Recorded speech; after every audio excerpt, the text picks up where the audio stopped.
A reading from the Gospel of Mark. They came to Jericho. As he and his disciples and a large crowd were leaving Jericho, Bartimaeus, son of Timaeus, a blind beggar, was sitting by the roadside. When he heard that it was Jesus of Nazareth, he began to shout and say, "Jesus, son of David, have mercy on me." Many sternly ordered him to be quiet, but he cried out even more loudly, "Son of David, have mercy on me." Jesus stood still and said, "Call him here." And they called the blind man, saying to him, "Take heart, get up, he is calling you." So, throwing off his cloak, he sprang up and came to Jesus. Then Jesus said to him, "What do you want me to do for you?" The blind man said to him, "My teacher, let me see again." Jesus said to him, "Go, your faith has made you well." Immediately he regained his sight and followed him on the way.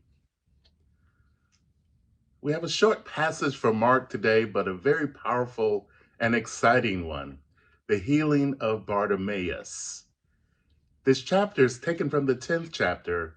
It's had a couple of pericopes episodes within this chapter. Earlier, a rich man was asking Jesus, how might he inherit eternal life? And Jesus tells him to sell what he has and give away, and he cannot do that. Bartimaeus immediately throws his cloak. We're told that Bartimaeus is a blind beggar. That means he has health challenges and economic challenges. It says he's the son of Timaeus, but that could be the only family he has.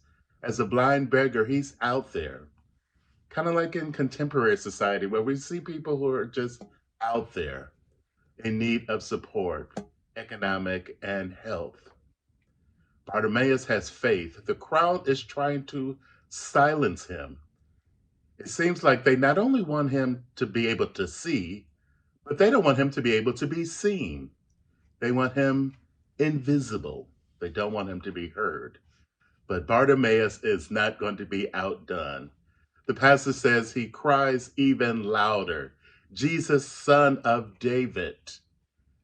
Now, this is one of the few places, if not the only place in Mark, where that title, Son of David, is used for Jesus. It seems that Bartimaeus is able to see Jesus in a unique way, or at least perceive as one of royalty. Early in the chapter, two disciples, John and James, ask if they could be sit on Jesus' right or sit on his left. And he asks, "What can I do for you?" Bartimaeus has a different response. Now, we don't want to get too caught up into this faith healing, even though it is a faith healing. Jesus says, "Your faith has made you well." But it's also a call story, a call to be a disciple. Is seeing the goal of the story? It seems like following Jesus is the goal. Bartimaeus, who is named, unlike the rich man earlier, as an example of faith. He becomes a disciple and he is able to see. He's thrown his cloak, possibly his only possession, and immediately, the Gospel of Mark is fond of saying immediately he follows Jesus. What distractions might we have in our lives that prohibit us from immediately following Jesus? What cloaks? What are the areas in society that we're not able to see or perceive that we need to overcome? I think this challenge from Bartimaeus, this example of Bartimaeus, is a good one to follow in times like these. Amen.